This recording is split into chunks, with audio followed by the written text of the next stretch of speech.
Are we live? Yes, we're live. Happy New Year, you guys. We are back from a holiday hiatus, and we welcome you to another Do As We Do Live, where we know being unprepared is a caregiver's worst enemy. We believe in starting the conversation with your family early, and we're on a mission to break the chain of the unprepared caregiver cycle. It's not about if they die, it's about what do we do if they live. So my name is Brian Crawford, and I'm here alongside of Kimberly Scott. Hi. And Brandon Atchison. Hello. We are here every week to bring awareness about the unpaid caregivers and the topics that are available to help current and future caregivers. That's right. And we did change up the date. So we've decided to move it to Tuesday evening. We might change it again. I don't know. But on this live, we want to make sure that you know where we're live from. We're on our Do As We Do Facebook page and our Do As We Do YouTube channel and my LinkedIn. Hopefully I'll get the Do As We Do LinkedIn page hooked to this soon. But wherever you're watching from, and if you watch on the replay, because you can do that as well, please let us know. Well, currently, if you're watching, please let us know where you're watching. If you have a question for us, let us tell us in the comments and we'll answer that question or get back to you shortly after the live. And if you do watch on the replay, we truly appreciate that. And also tell us where you're watching from. And if you know a caregiver or if this content was valuable, please share it with your loved ones, your network, because we want to spread the word about Do As We Do and what we're trying to bring awareness, and that is the unpaid caregivers. Absolutely. So tonight we are going to talk to Kimberly and Brandon about how they made it through this cluster of a year that was 2020 while doing some long distance caregiving, and we'll kind of get an update of where they're at as they move into 2021. So stay tuned for that. But right now I just want to remind you, if you might have forgotten since the last time we've been on, about what we define or how we define what a caregiver is. Yeah. First, I got to give a shout out to Blaze Spilleri. Thank you, Blaze, for joining us from H-Town.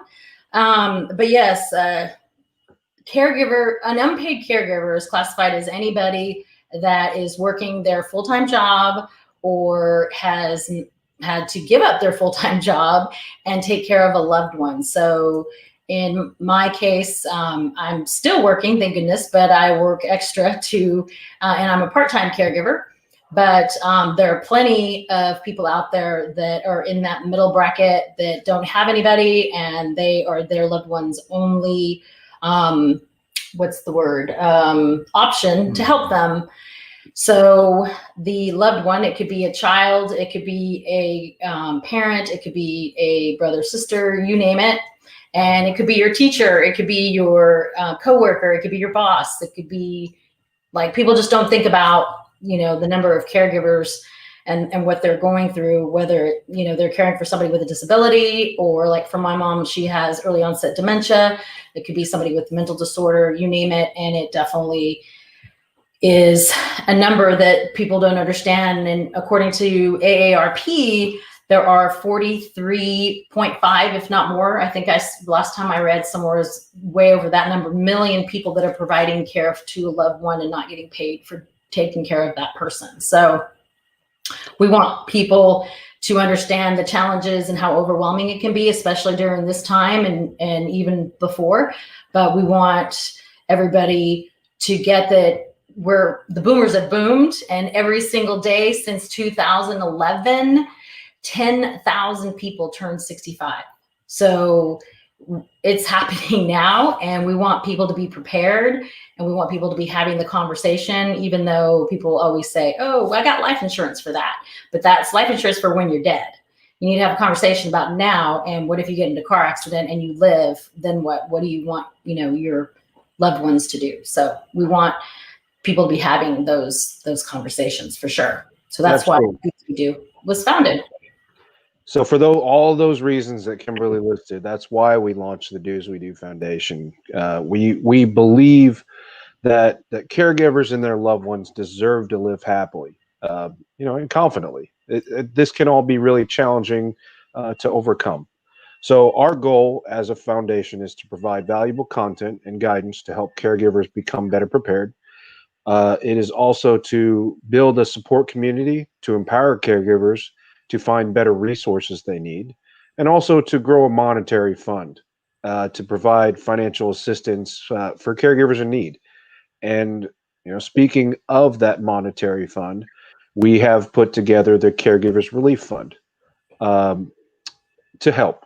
So we've been raising money, and we're going to raise more, but help is currently available now. And we know you're out there. We know you need help, and it is okay to ask. So if you are, or if you know of a caregiver who needs a little help to make it through the end of the month, please request assistance at doaswedo.org. Yes. And go ahead. No, well, and if the application, because the current application on there is for rent, but if you don't need any assistance for that, maybe you just need respite care, somebody to come in and help for an hour or two, groceries, like smaller items, please shoot us an email. So that way we can get a shorter application filled out so we can qualify everyone. Thanks to a Spherex and the Proof Shield, we have been able to do that for the renter and home side, but we know that there's smaller needs that we could help people with, and that's what we want to be doing. So absolutely. So with that being said, are you guys ready to get into today's conversation? Yeah. All right. Quick shout out to hello, Deborah. Thanks for joining us. I put her up earlier on her comments, so I just want to tell her. Hi, Deborah. Yeah. So, Kimberly, we know you're a caregiver, a long distance caregiver. Your mom is such a sweet lady. You've talked to all of us about it. You've shared your story. So let's talk a little bit about your mom. Let's talk about how your caregiving process was during this 2020 year. I know you've had to make some really tough decisions, you and your family, including Brandon. Can you let us in on a little bit about what's been going on in your world? Well, absolutely. So on the highest level, when Brandon and I started dating, he's knew that I was a long distance caregiver and has always known that my mom was a part of the package, right? That if we went past, if we went to the direction of, long term, that eventually, that my mom was going to be coming to live with me. During COVID, because she, a lot of other things occurred with her, and COVID obviously happened, and certain things happened with me that we've talked about in past episodes. Brandon and I decided, we had a conversation in August, September-ish, about instead of us moving there, what about if we moved her here with us in Houston? I had been traveling for almost 9 years on a monthly basis going to El Paso. And that was probably, I did the math, about $50,000 plus to fly there and back every month to make sure, spend, 5 days to 7 days there to make sure everything was okay. She has a great full-time caregiver that cares for her during the day, but during COVID, she needed assistance at night, and it only got worse due to a spine injury that she now is recovered from. But because she was sitting still and everybody had to hunker down, she wasn't as active. So that really made things, a little bit worse during that, January, February, March. Yeah, a little bit more difficult. And so that's when we had this conversation about moving her here with us. So I talked to my brother and my sister-in-law, who currently take care of my 93-year-old grandmother. And I didn't feel that they should be taking care of my mom. So we would just go ahead and move, and they agreed. They said that was fine. So we started down that journey. Can I, it seems like a no-brainer for you, because you have to take care of the people that are, your family, right? Mm-hmm. But Brandon, you being the boyfriend in this scenario, what was going through your head? What was your experience like as you were having these conversations? Well, like she said, this was a conversation that was had at really day one. You know, it was, hey, listen, this is my mom and this is where she's at. And this is where I'm at, you know? And so it's a package deal. So each conversation, you know, it wasn't like each conversation got easier, if anything. Yeah. And she likes him. She remembers his name. Yeah, for sure. That's a big deal. Stuff like that is huge for myself, and I'm sure Kimberly and her mom. But you know, to me personally, I wasn't ever expecting her mother to remember my name. So the fact that she does is a plus. She remembers who I am. Yeah. And my name. And even when we talked about it with my mom and let her, filled her in instead of leaving her quote unquote in the dark, she would ask, is this okay with Brandon? Are you sure? Is this okay with Brandon? Like because she knows that, you're now together 4 years and she just doesn't want to be a burden or inconvenience. And I'm like, Mom, the stress level of you being here and us not being able to find someone at night and just in general, like I would feel more comfortable you coming to me and us getting a caregiver here. And, and in caregiving, the caregiver has to take care of themselves first. This is what I had another conversation. I had one with Brandon and I also had one with one of my best friends. And I said, it will make me happier to be here and then find things for my mom, because her friends are not as active anymore. They're all older, with COVID and everything else. So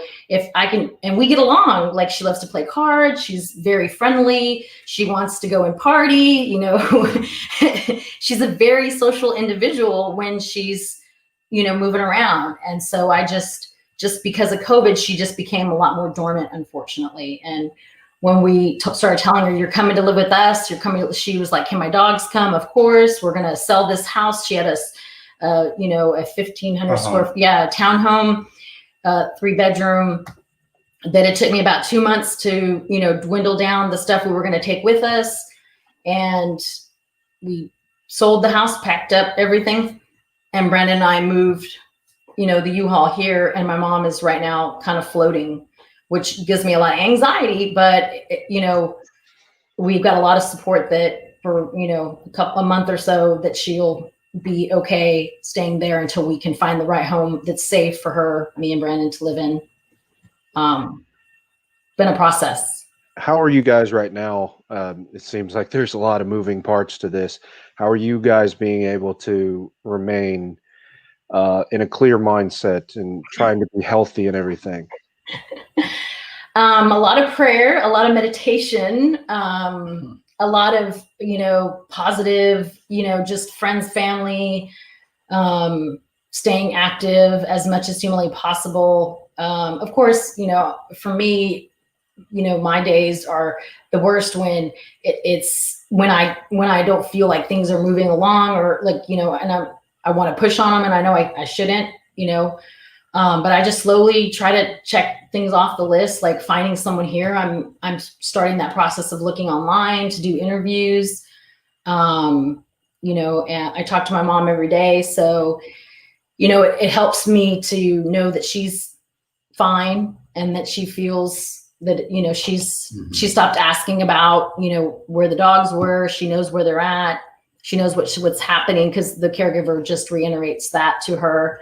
Some days she has a bad day. When she has a bad day, that's the days that probably for me, it's hard because I know that everything's relying on me to find this, Brandon and I to find something that's going to be safe and, affordable and within our budget. Cause I have to think about her future as well. That was her home that I'm, reinvesting that money to be able to find her a safe place that we can, live in. That's the big, and in Houston, it's a seller's market. So that's the other stress level for me is the time it's taking. Absolutely. When you guys came from El Paso and you came back and you started looking, you've moved your mom out of her house. The conversations that you're having with her, like, is it kind of, well, okay, if you remember back to some of these conversations that we've had with the folks that have relationships with Alzheimer's patients, you're supposed to meet them where they're at, right? So the conversations that you're having with your mom on a daily basis, if she thinks home is still in El Paso, how does that translate to, when you move her here to Houston? I don't.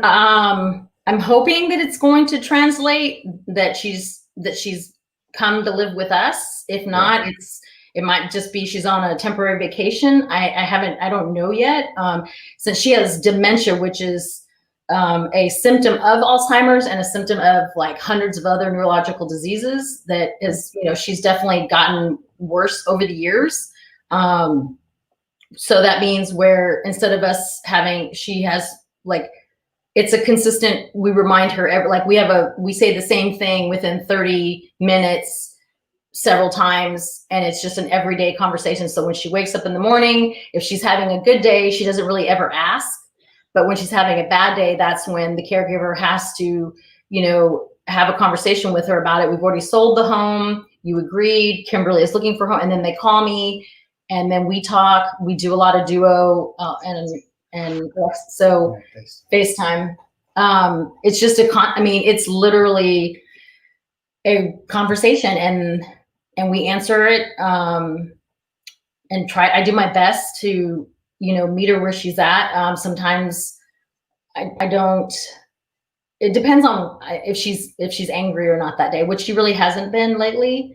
Sure. Who knows what's going to happen when she comes here, but this is the only way that we're going to be able to, that I'm going to feel good as a caregiver to stay alive and vibrant, and that our relationship will thrive instead of us going there, because he has children here. We both have family here as well, and friends, and it makes, like I told him, my mom's my child, right? He comes with 2 children and I come with 1.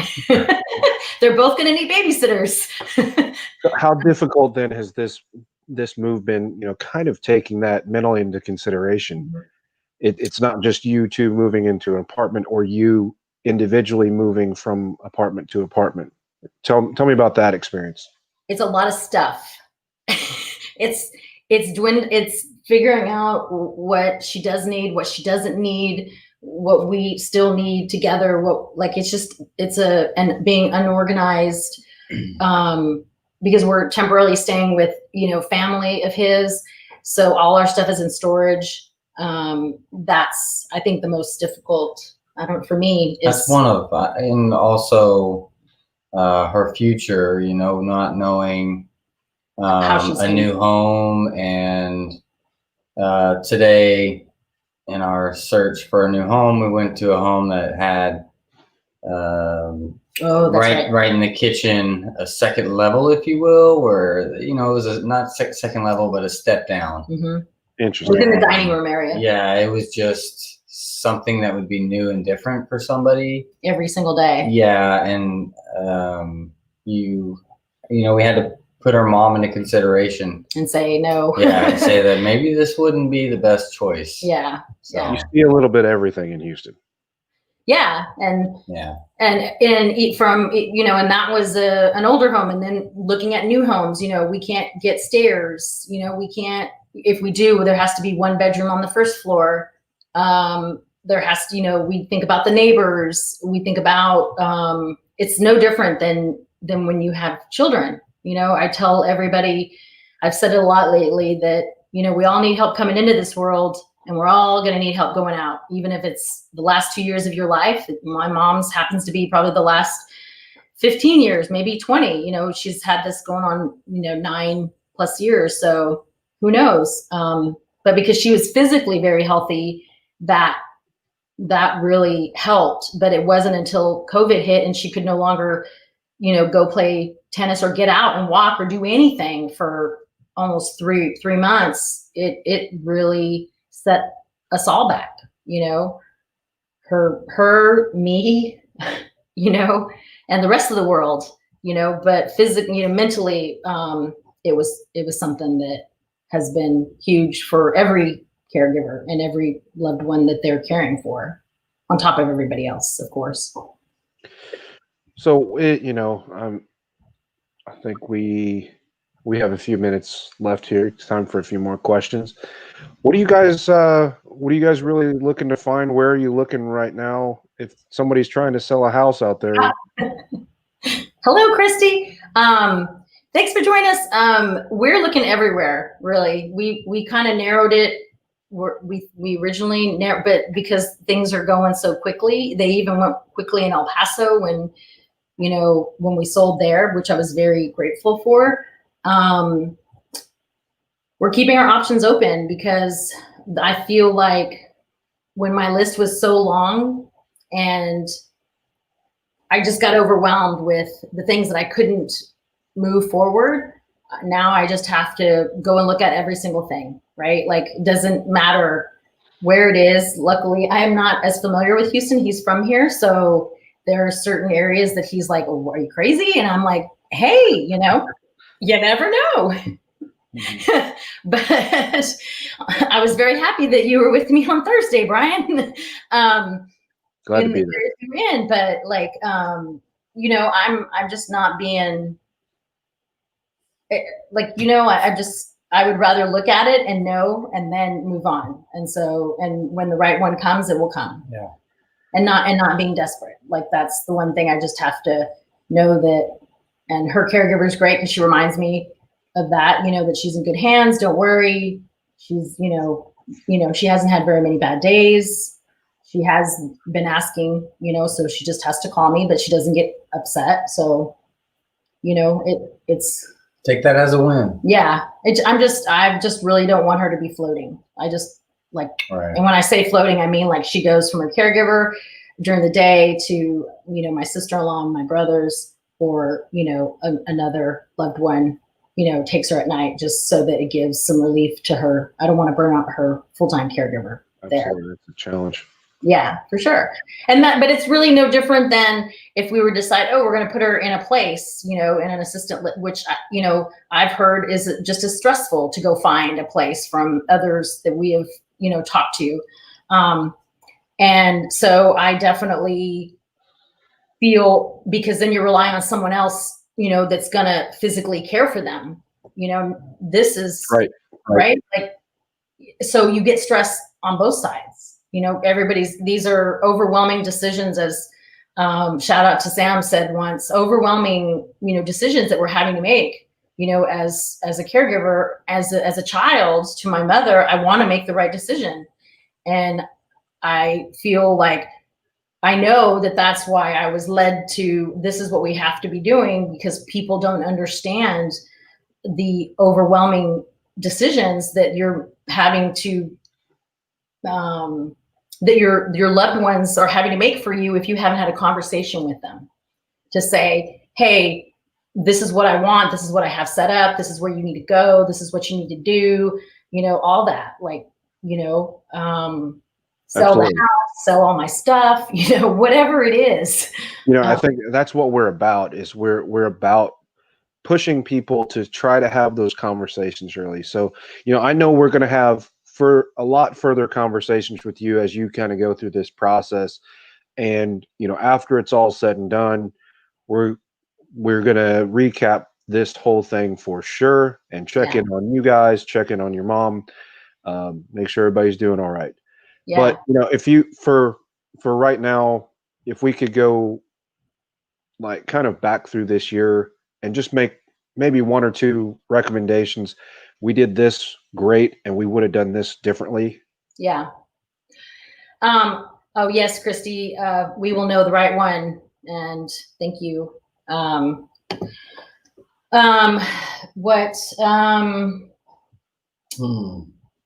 me think. I try not to dwell on them too much. The great thing about the stress level or the thing about stress, it also can cause dementia sometimes, or memory loss. I don't want to call it dementia, but it's memory loss. Sure. And so when I was at my peak of stress trying to make this decision, I might have handled conversations with family members differently. I can say that, I might have,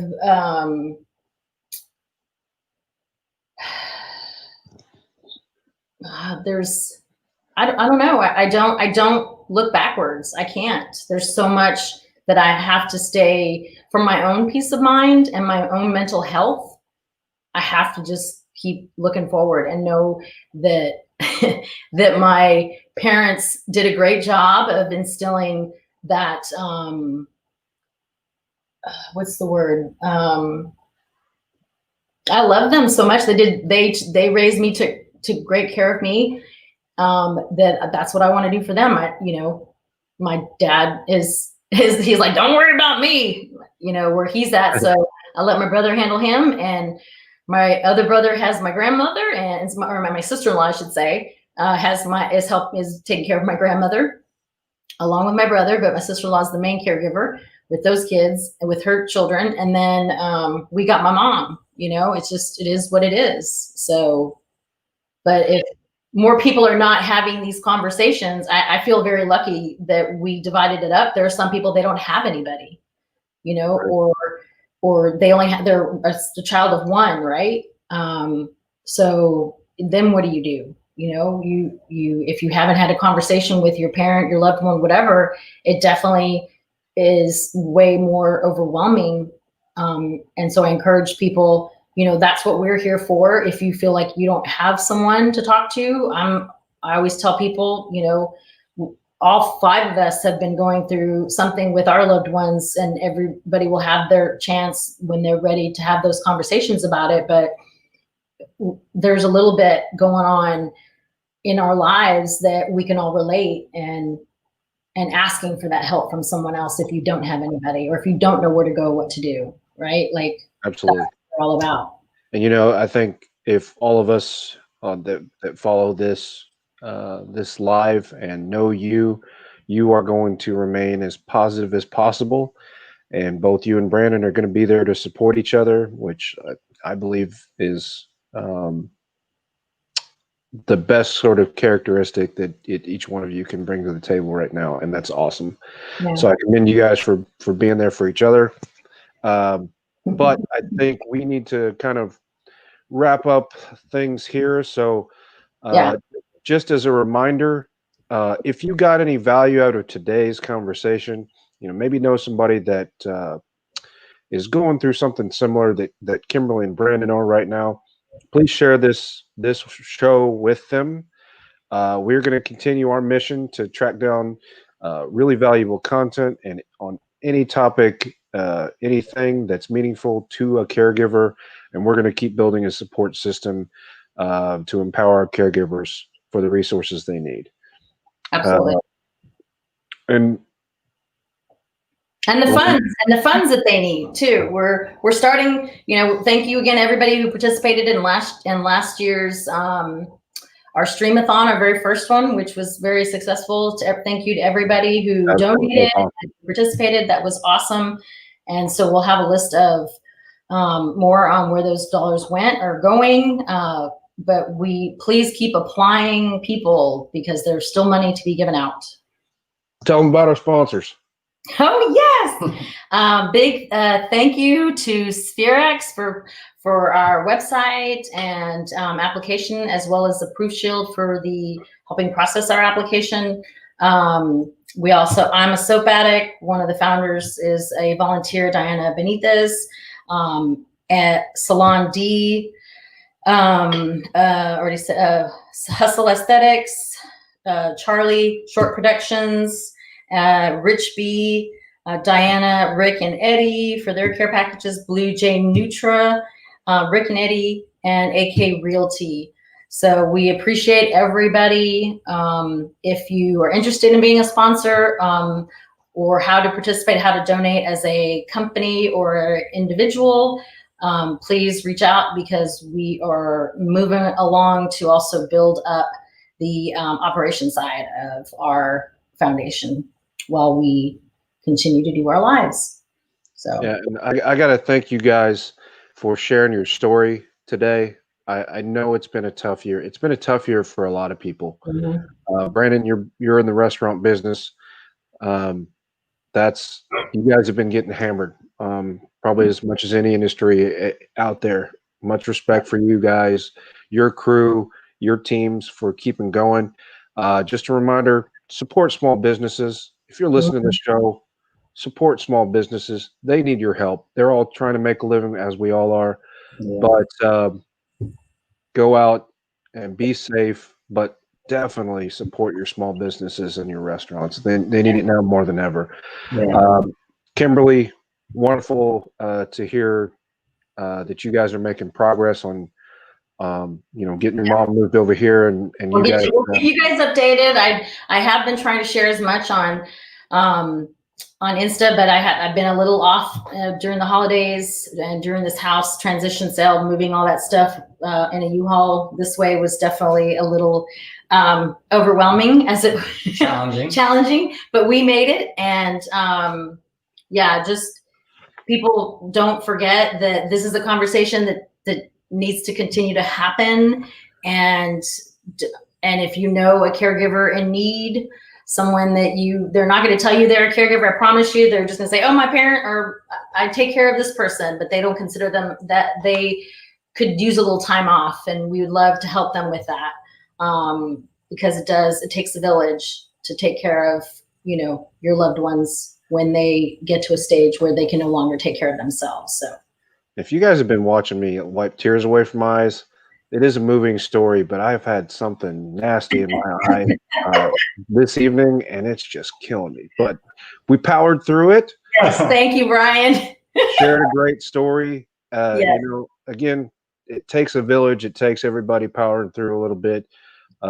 Next week, we'll be here next Tuesday with Steve and Grace Hayden to talk about identity, the identity theft, and how to protect your loved ones that you're caring for. They've got some new, we're going to ask them some questions, and they're going to give us some insight on what we need to be thinking about when it comes to, identity theft, what they've been seeing out there. So join us. Protect your loved ones. Yes, for sure. Absolutely.